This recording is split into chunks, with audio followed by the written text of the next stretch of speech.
Diolch yn fawr am ddod, bore yma. Thank you for coming this morning to this press conference, and a big welcome to everybody tuning in on Facebook and social media and Twitter as well.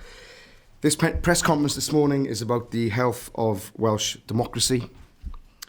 People trust every single Assembly member in this building with their votes.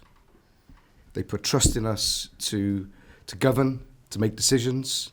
They put trust in me as an opposition member to try and hold the government to account. What we have in Wales is a growing culture of elected politicians being undermined by the unelected, be that through suspensions from local governments or indeed suspensions from this National Assembly. False and malicious allegations damage individuals, they hurt families, and we know that they can kill.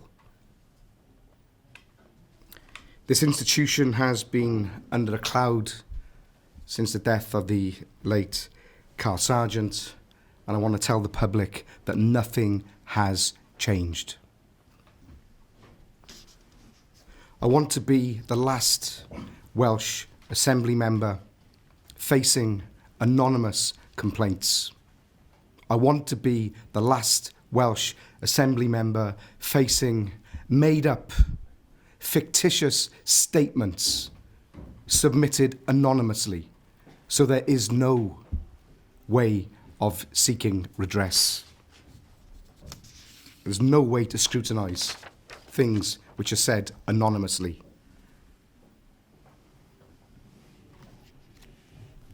This all started just under 2 years ago, and this will be interesting to Plaid Cymru members because it started with a complaint from a Plaid Cymru member that as a Plaid Cymru Assembly member, I was using my office for the benefit of Plaid Cymru.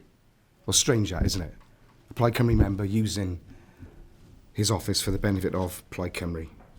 And the Standards Commissioner decided to undertake an investigation.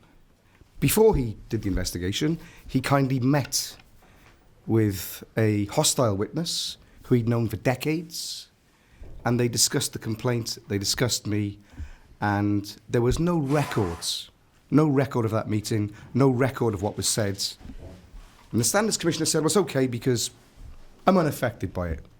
I took no account of what was said. And I'll tell you, what was said about me would not have been positive from that individual because a small group of them had been undermining me for a while.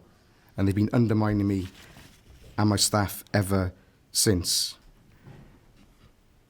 The Commissioner really, with every AM, has made up investigations as he has gone along. There is no process, there are no rules. So, as an Assembly member, you will not know what you're accused of. There is a complaint. You're not told what it is. I wasn't. With some complaints I was, others not. You will not know what evidence there is. You will not know what statements are made. People who are hostile witnesses will not have to make statements. They don't have to make statements, and they can alter their evidence as the hearings go along. There is no observation of natural justice. I want to pay tribute to my staff here, because my staff, past and present, have been harassed, they've been bullied and intimidated by the Commissioner and his office, even threatened with arrest, because the Commissioner wanted to confiscate the mobile telephone and computer of my senior advisor. And in context, and I'd love every Assembly member to maybe have this kind of scrutiny, at least 12 months of every intimate text message between me and my staff, every WhatsApp message, every Signal message was scrutinised by the Standards Commissioner over 12 months ago, and he couldn't find a single thing. Nothing. Zip. but the investigation continued.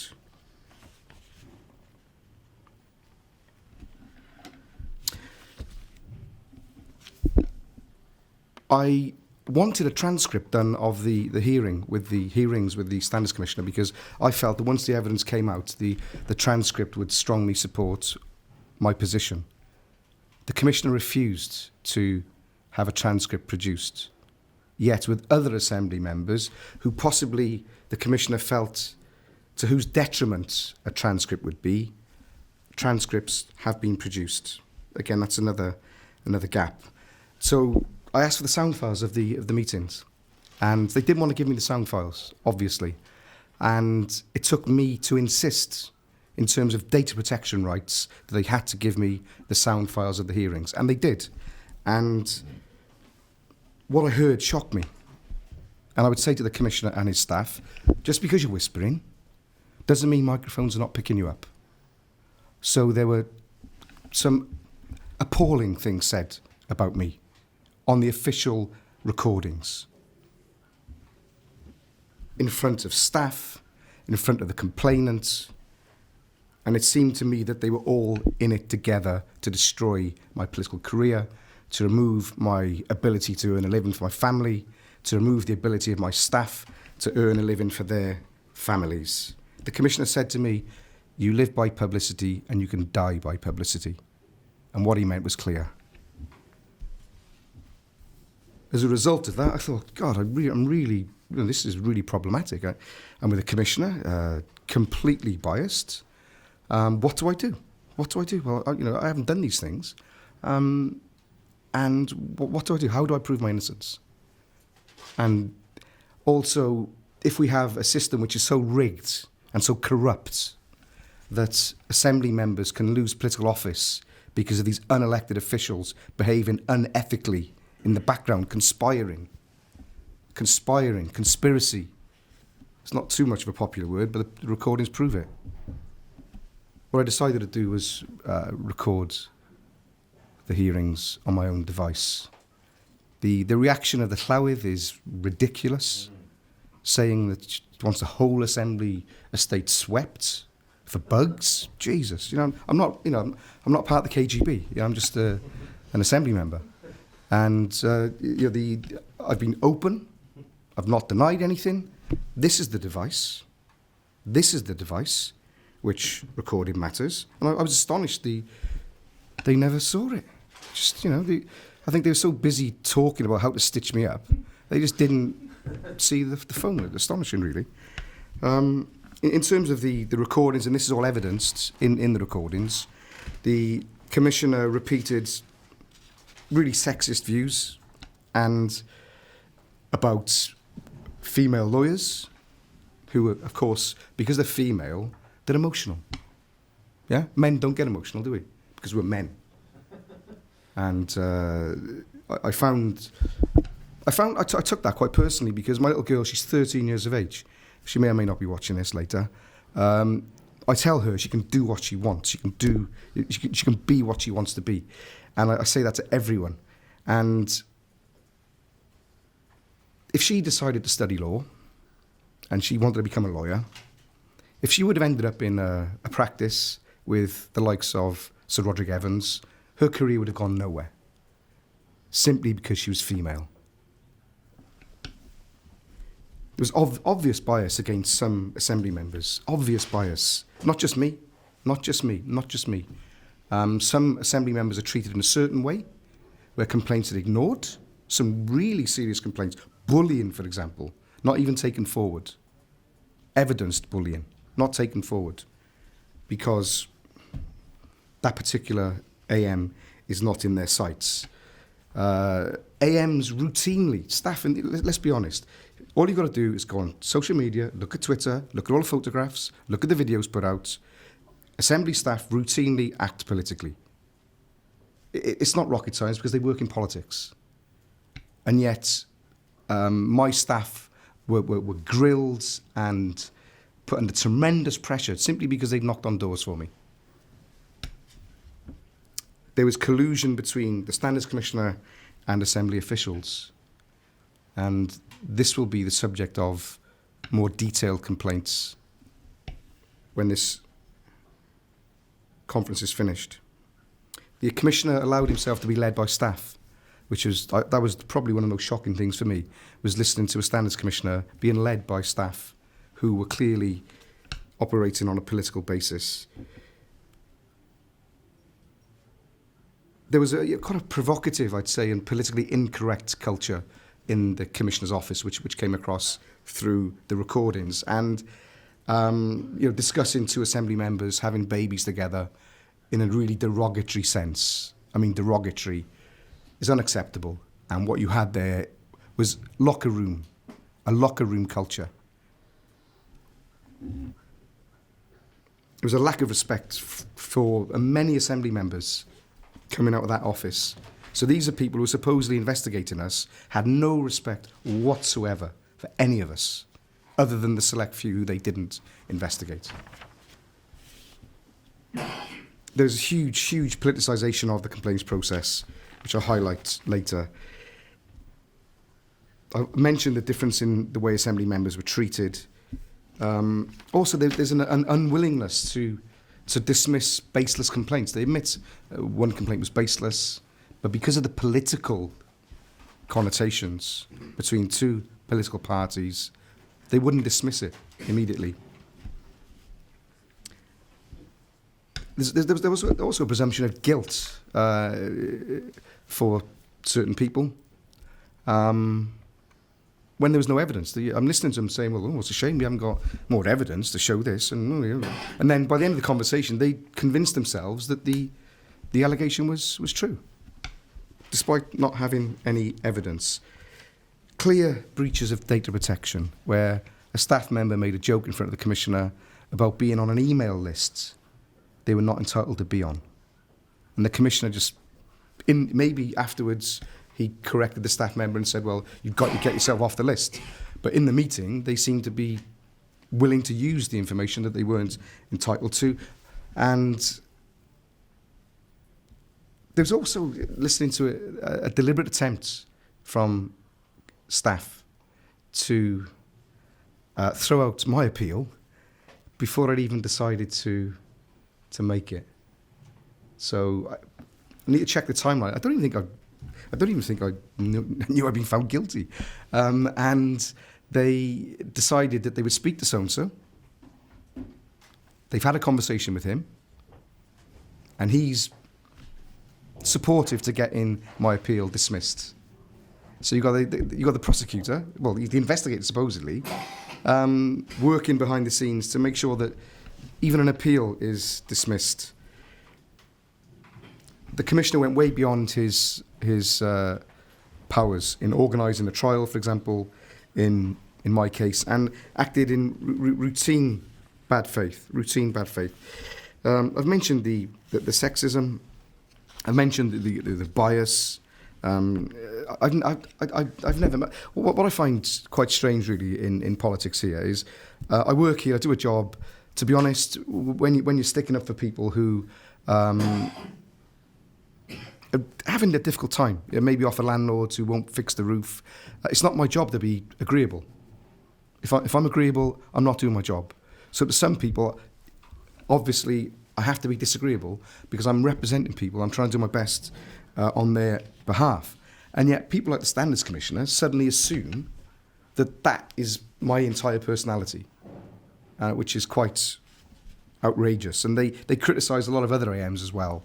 Stupid, pathetic, just incredible. These are not conversations they had to have between themselves to discuss complaints. These are derogatory, disrespectful conversations. And the irony is that the Commissioner doesn't think that the dignity and respect policy is up to much either. They jump to conclusions about people with conclusions without any evidence that I'm not trustworthy. How dare they say that? How dare they? They don't know me. They've never met me, really. They just see me as an Assembly member.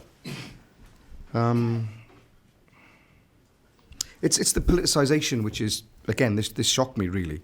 Talking about the battle between the Labour Party and the Brexit Party, and that they had to look at a complaint, possibly, because of the politics.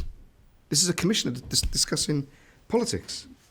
Because, again, in a really derogatory sense, they sort of deride the Labour women and say that, we'll have the Labour women up in arms again.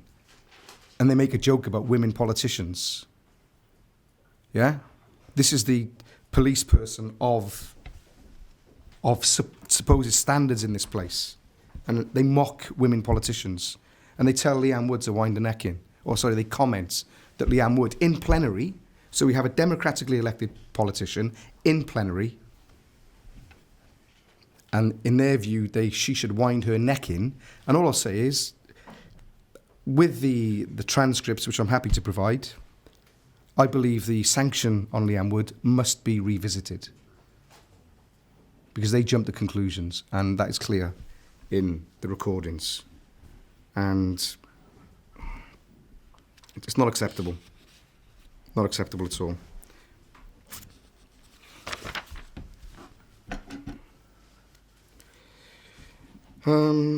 What was quite amazing, really, was the commissioner coaching a complainant, telling him how best to cross-examine, which is something he shouldn't have been doing anyway. Says he'd be a great lawyer. Tells him to apply to Swansea University. That's the Plaid Cymru member, because apparently the person in charge of the course there is a Plaid Cymru supporter. I don't know. All these things come up, and it's just incredible that he coaches a complainant, and they also discussed. The officials discussed where the complainant should return to, in terms of trying to nail me. And in one recording it says, we've got him. They get really excited. We've got him on this. So there's a clear political agenda there. And as far as I'm concerned, the man was put up to do a job on me. And thank God for mobile phones. This is brilliant. We're talking about an independent process and complaints, which are supposedly dealt with on merit independently.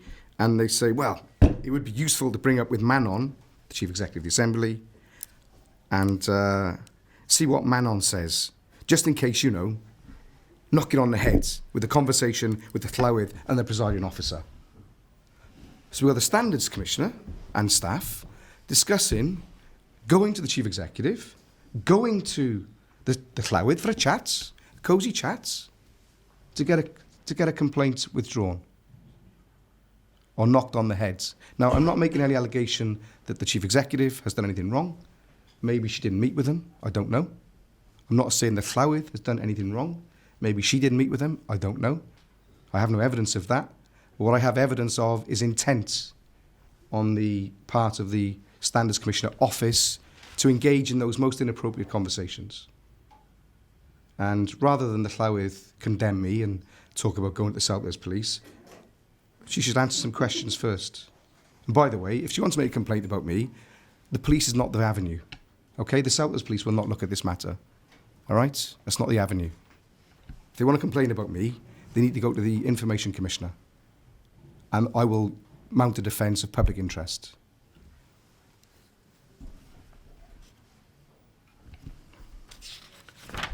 Again,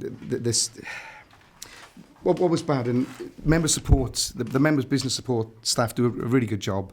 And what you had was the Commissioner's office getting in touch with member support to glean information to use in the complaints process.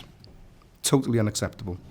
I'm not blaming the member of staff. I think the member of staff spoke to them about me in good faith.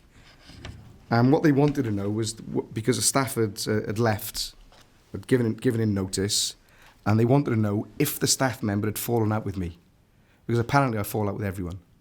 Okay? So typical McAvoy, he's fallen out with her.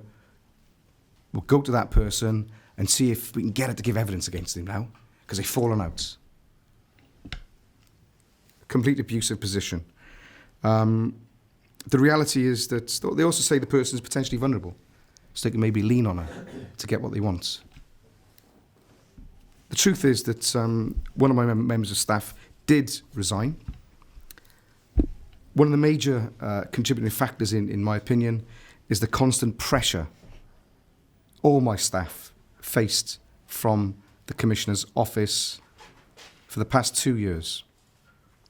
And I would say that sickness levels amongst all my staff have increased in this period due to the undue stress. And I'm actually encouraging my staff to consider action on workplace injury, because what they've been put through has been unacceptable. I'm elected. I choose to do this. These guys just wanted to do a job for an assembly member, a public service. Because they work in my office, they've been treated in the most appalling way. And actually, I get on really well with my staff. They're brilliant staff, they're loyal. I've employed lots of people because of the extra budget with being an independent member. And I've tweeted to thank all my staff, past and present, last night, and I do, with the exception of 2 individuals. Everyone else has been absolutely brilliant. And I want to make a point here about the one member of staff. I did have an office manager called Michael Dean. I did sack him for a complete breakdown of trust, some outrageous aspects of behaviour. One of the things that individual did was harass a female member of staff. And that kind of behaviour does not belong in my office. I suspended him and he was sacked. The Commissioner was insistent that the female member of staff would be cross-examined by that former line manager. So you have an individual who's complained about complained about a senior male figure harassing, and actually the complaint came with to be fair, the complaint came from other people. Okay, I'd witnessed one incident which I wasn't happy with. A member of the public complained about what he'd seen in my office, and I took action. And yet the Commissioner was insisting that individual was going to be cross-examined, hostile, in a really hostile way, I would say, by the person who had been harassing her. Outrageous. And I've had to be quiet about it because this process is supposedly confidential. But there's a nice link between the Commission and the media sometimes. But I've been in a position where I've been unable to help my staff. Unable to help my staff. The office of the Commissioner is completely politically incorrect, as I said, about the way Assembly members were spoken about. I think, as I said, the way female politicians were mocked was outrageous. These are people who never thought they were going to be held to account. Never thought they were going to be held to account. And the presumption of guilt as well. They just assume you're guilty and no evidence whatsoever. None. And yet you're guilty. Well, one time they talk about, it's a shame that they haven't got the piece of paper that I'd signed. Yeah. Then they say the piece of paper didn't exist. So I'm being criticised for signing something which never existed.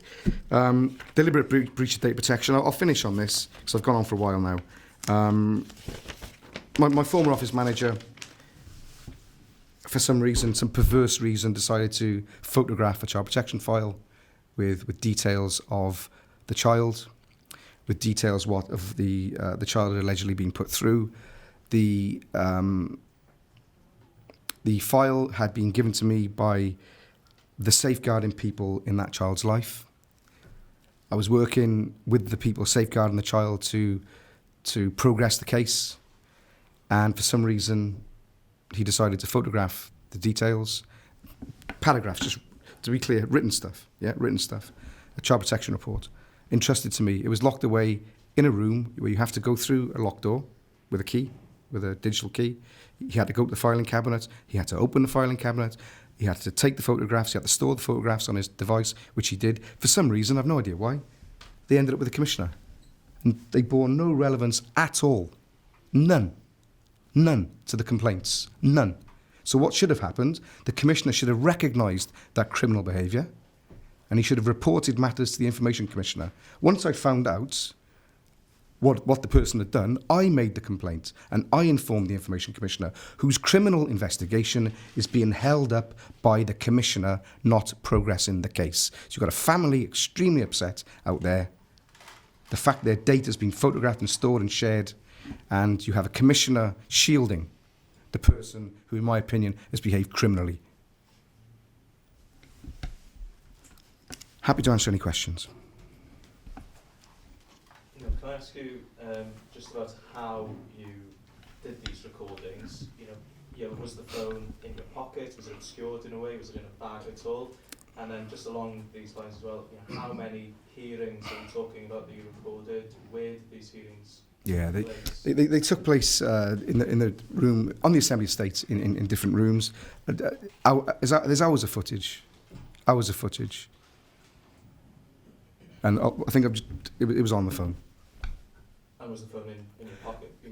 Could have been in a jacket, could have been in a bag sometimes, could have been on the table, various things. I'm just surprised that they didn't bother to actually look at it, really. I think they were so caught up in stitching me up that they just paid no attention to what I was doing. It was quite shocking, really. Did you at any time Sorry. tell them that you were recording? No. It's an unusual thing to do, this. Yeah. You've explained why you feel you've been unjustly dealt with, but what made you think this was the correct route to go down rather than to raise your concerns in a more conventional manner? Because I think we see that with the recordings that there's collusion between staff in this institution and the Commissioner for political purposes, I would say. The reason being was because what they said was highly derogatory about me on an open mic. I mean, because they maybe covered the mic and spoke, they possibly thought quietly, these things were still picked up. And I felt that I wanted more evidence. And then what I found was that every hearing, there would be more, and more, and more, and more. So it was pretty frustrating, really, to go along with the process. But I wanted to expose the wrongdoing in the public interest. Could I ask you one more? You've referred to the investigations taking place against you. One of them is potentially a serious issue because it relates to the use of taxpayers' money for building work in your constituency office. Is this an attempt to derail it? God's right. I'll just say thanks to the builder that did the work, because that was the only person that came in under £6,000. And if you say, I challenge anybody, I challenge the BBC, get any builder in my office, walk around with them, and try and get a bill for under £5,000. Absolutely impossible. And what the Commissioner's not aware of, I had other quotes as well, which were not submitted. And none of them came under £6,000. So what the builder did was made a really tiny profit, if any, on a piece of work. And but in terms of whether this is an attempt by you to derail the investigation? What investigation? The Standards Commission is investigating you on 3 counts, right? So is this an attempt to derail those investigations by doing an expose on the Commissioner? Well, it's next. I took the cheapest quote available. I saved public money. I also made sure that, because the work carried out in the office, that I didn't pay the rent for a month to the landlord.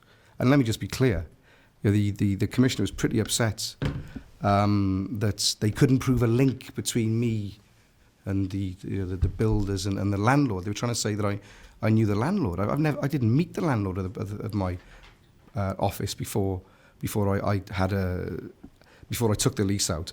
I barely knew the builder. It was somebody who I was doing an interview on the radio, and they texted in to the station, and he had a few questions to me, and we just started talking about politics. So I knew sort of there was a connection there, but there was no. I'd never socialised with the man. I think he just supported me politically and did a really cheap job in the office. So there's nothing. It's all out in the open. Get any builder into my office and try and get a cheaper quote, 'cause you won't. I took the cheapest quote. And what we have here is a level of fantasy from the Commissioner. Neil, for the work that building would, I understand that 3 quotes were sought. Yeah. In relation to them. But Sir Roderick was unable to find any links to builders at 2 of the addresses. On the addresses on 2. How do you know, David? How do you know this, David? How does the BBC know this? This is what I mean. This is supposedly a confidential. It's in the transcript that you've published. Right. Okay. Because Yeah. there's a quote from Sir Roderick suggesting that there's a question mark over... Okay, maybe I jumped the gun there because there's certainly an unhealthy relationship between some aspects of the media, some parts of the media and the Commissioner's office. Neil, can I just, how do you explain what Sir Roger found about those quotes? I'm not even sure what he was talking about really. What the issue is You're that not sure what he's talking No, because if you're a sole trader, What don't you understand about that? if you're a sole trader, right, and if you want work, you may not have registered company, so therefore you'll put a quote in. I advertised on Facebook. Nobody came in under. It was difficult. Nobody came in under 6,000. So what we did then on my Facebook, there's an ad. Not an ad. There's an update where we ask people to come into the office, strip the wallpaper because we've got to try and get under budget. We couldn't. And So are you saying it's standard practice for sole traders to provide addresses that don't stack? How does the address not stack? I don't understand. Sir Roger could not find links to builders at 2 of the addresses you supplied. Are you saying that's standard practice for sole traders? What I say to you is, I'm happy for Is that how sole trading I'm works? happy for that to be investigated, right? And there's nothing to see here. What we have is the usual smear from the Welsh establishment. I took the cheapest quote. The quotes were nothing to do with me. I took them in good faith, right? And the Commissioner, I don't accept the Commissioner's word on that, frankly. Can I ask you to elaborate on the individual who conducted the work? How did you know them? What Right. is their background in building? Okay, so maybe for the benefit of people watching, what we have here is a Commissioner who has behaved. I'll answer the question. What we have is a Commissioner who has behaved outrageously in a really prejudiced way. They clearly briefed the BBC as usual, and what we have is the BBC trying to make me the story. I'll answer the question. As I said to you earlier, I got to know the person because they texted into a radio station where I was doing an interview on the radio, and there was he's just somebody who I knew, and they put a tender in for the work. It was the cheapest tender. They got the work. There were other firms that could have got the work, but they were just way well overpriced, and those weren't put into the commission. So I'll be when this is looked at, then they'll be getting that evidence from me. There's nothing to see, David. The Commissioner was looking into 3 matters. Yeah. We wrote a story about one of them last year. You've provided some information Yeah. on the building work matter. Yeah. There's a 3rd matter. Yeah. Can you tell us about the 3rd matter? What's the 3rd matter about? Well, you know what it is. What is it? I haven't. I didn't brief the BBC about this. You told me what the sanction was. The BBC knows what the BBC knows what the sanction is. They know what the sanction is. How do they know that? It hasn't come from me. For the benefit of us that are not part of the BBC, Yeah. you could tell us what you're talking about. There was a complaint.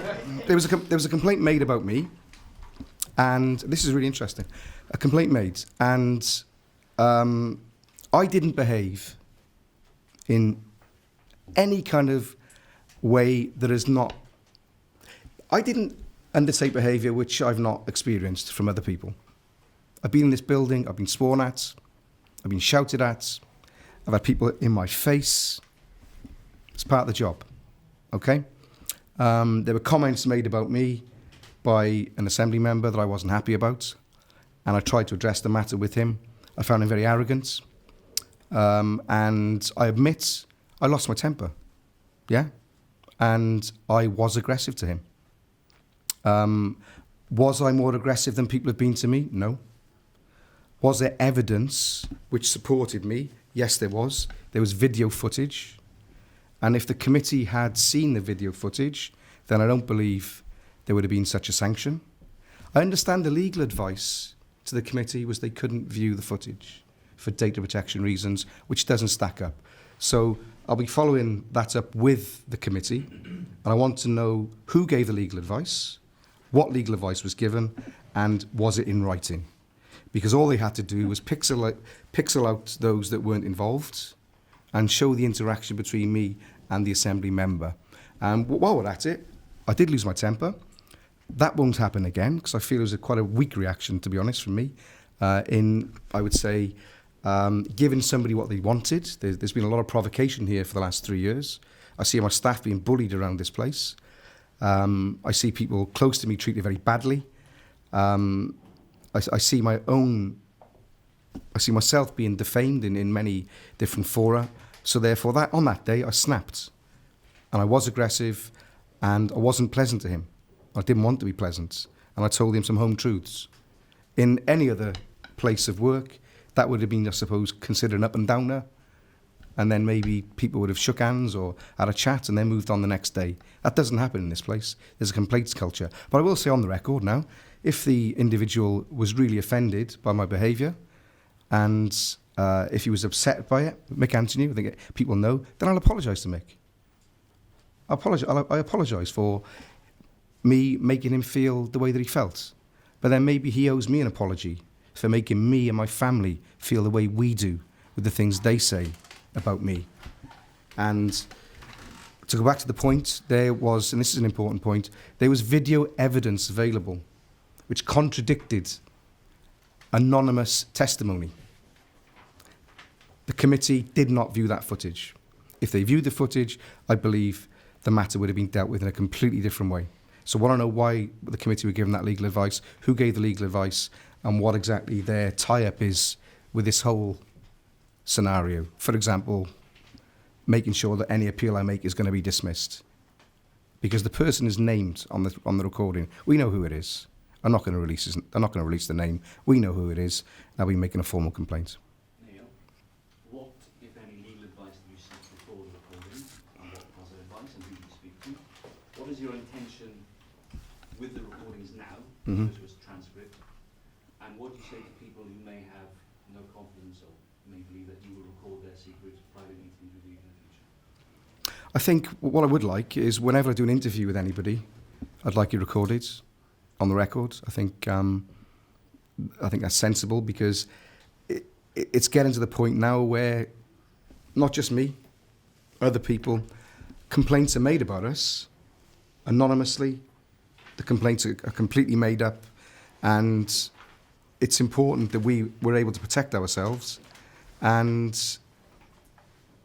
I think it was clearly in the public interest, which is my defence. If people want to make a complaint, I think it's clearly in the public interest to know that what we have here is effectively a corrupt complaints procedure. Legal advice? What did you get? Yeah, I took legal advice, yeah. From solicitor? Or? Yeah. Can I ask, the bit I find most mystifying, I understand that it's difficult for you to explain the identification issues, is the photographing of the child I know. protection.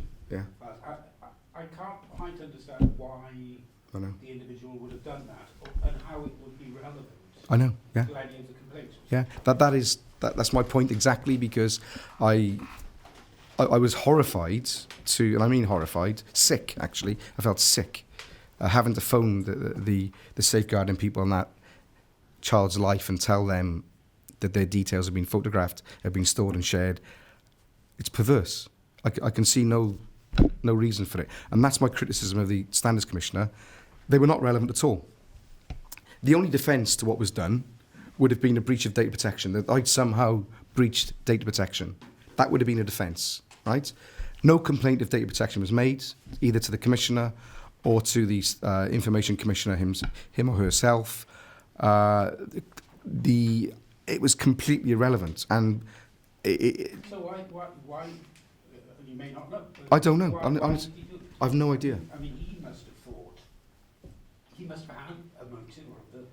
Yeah, it was a malicious purpose. You know, the same individual was taking photographs of my office while working for me to use at a later date to complain.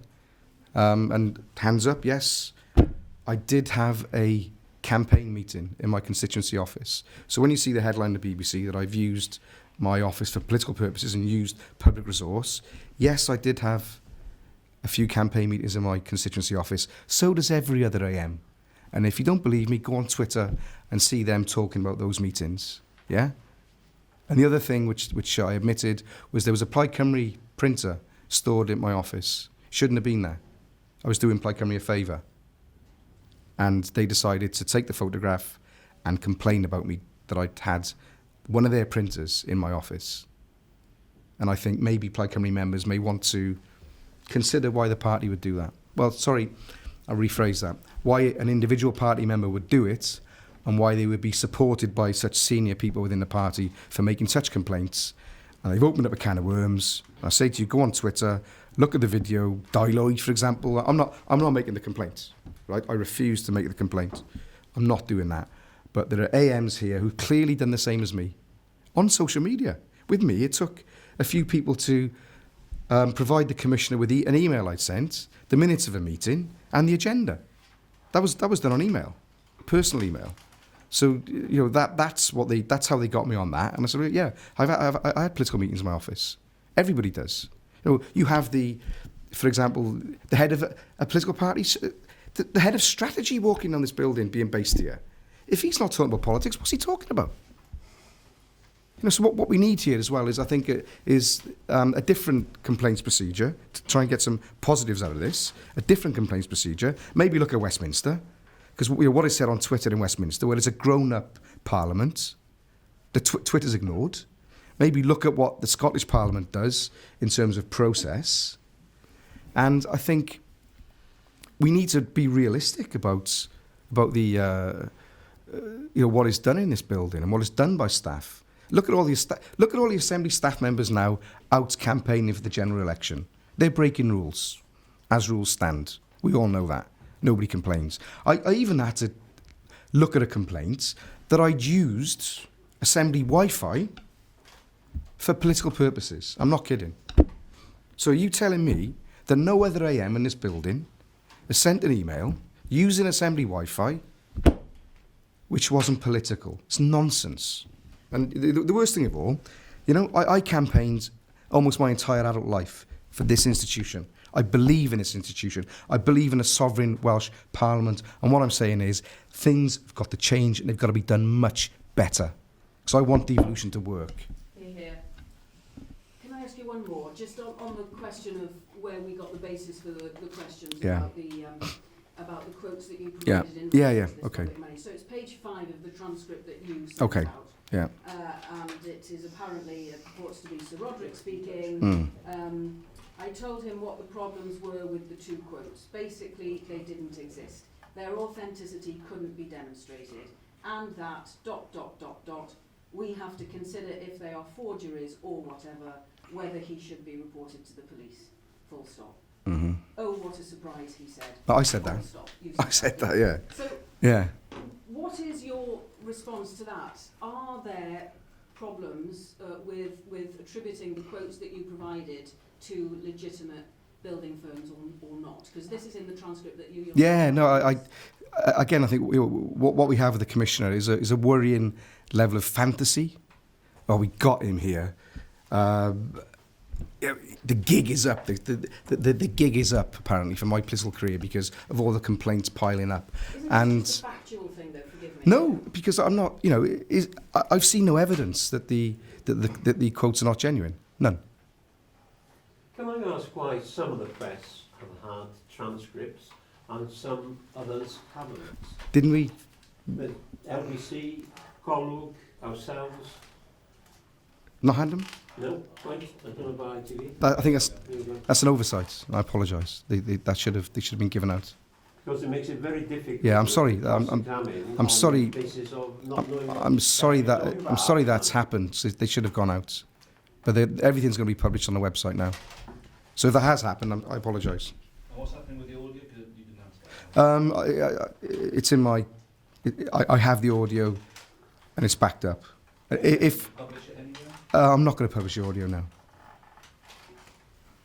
A new commissioner will be appointed in due course. Would you expect them, whoever they may be, to continue with the ongoing investigation? I think what this institution has to confront is that the whole process is corrupted. And they should put a halt on matters. The chief executive needs to explain her position. The presiding officer needs to explain her position. And what we need to do is look at the whole system. It's not fit for purpose. It's been corrupted. And just appointing a new head of that will not solve the problem. And I wouldn't have any confidence in the process as it stands. You mentioned your behaviour, which you've now Yeah. forward to another Mm. AM, but you also said that other AM Yeah, yeah. had behaved worse to you. I'm not asking Yeah. you to name names. No, I'm not going to name names. But have you ever filed a complaint on that? Not on that basis, no. I've been upstairs, I've been sworn at. And what do? Do you say, oh my God, I'm so offended? It's like, well, whatever, really. Sometimes I'll give it a bit back. On another occasion, an AM who owned several properties was extremely upset that I'd called Labour politicians hypocrites for voting to stop my constituents owning one house. It's okay for them to have three. My constituents can own one. So he came outside the chamber, ranting and raving at me. He was a lot bigger than me. Came over, stood over me. And I'm like, well, hey, come on, hey, it's a debate, and I'm backing off. And then he came forwards, really aggressive. I thought, you know what, I've had enough of this. So I told him straight. And he backed off. I didn't make a complaint. I did ask for the footage, because I wanted to see the footage. They refused to give me the footage. Why is that? It was my data as well. And I just let it go. I did email the chief executive to have the behaviour noted, but I didn't want to make a complaint. I'm just going to get on with the job. I'm too busy. There's awful behaviour in the chamber. I'd say I've been quite sickened by the amount of racism in the chamber that I see. Where when one assembly member speaks, they've stopped it now because I've complained enough. But there was Mohammed Askar, whenever he used to speak, they used to laugh at him continuously. I don't mean a one-off, if somebody said something silly or something wrong, or continuously. Because he speaks with an Asian accent, why is that funny? It's like being in school, in a playground, where people snigger. And I found that racist, and I brought it to the attention of the presiding officer, and she said, oh, it's okay. She recognised the behaviour. It's okay because Mohammed's not got a problem with it. Well, I had a problem with it. I'm mixed race. So just briefly on a lighter note, Yeah. you're currently an independent AM. Yeah. Are you considering joining a party, setting up a party yourself? Am I allowed to talk about politics here now? I'm looking for community champions. And what's great about Cardiff is the teams are still in place, and we're still campaigning. So I'm sure there'll be news in the future. But thanks for your attendance. And I just want to say, though, very, very finally, this is about the health of democracy. And it's about individuals being picked off by the system. It's about staff not in a position to defend themselves, being bullied to the point of illness. And that's what's happening in this assembly. I believe in this assembly, I believe in Welsh democracy, and we've got to change and do it better. Diolch yn fawr.